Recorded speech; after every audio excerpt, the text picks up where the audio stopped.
Para jenderal OPM capek isyarat KKB menyerah, buka meja perundingan. Para jenderal Organisasi Papua Merdeka, OPM, mengisyaratkan sudah lelah mengangkat senjata menghadapi tentara Indonesia.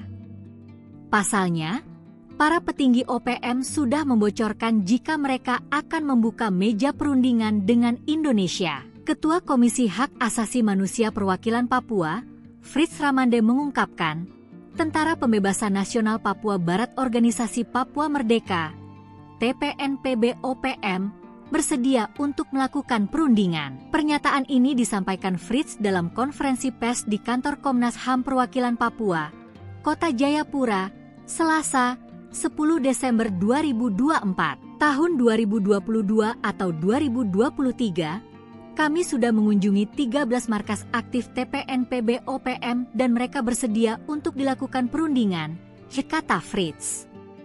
Ia menambahkan, upaya ini dilakukan oleh Komnas HAM Papua untuk memahami keinginan TPNPB OPM di beberapa wilayah di tanah Papua. Hasil dari pertemuan di 13 markas tersebut telah dirangkum dalam sebuah dokumen berjudul yang membuka ruang dan membangun dialog. Fritz menjelaskan, dokumen ini sudah dikirimkan kepada Presiden Joko Widodo dan Kementerian Politik, Hukum, dan Keamanan, Kemenpolhukam, saat itu yang dipimpin oleh Mahmud MD. Namun, hingga saat ini, dokumen tersebut belum mendapatkan tindak lanjut.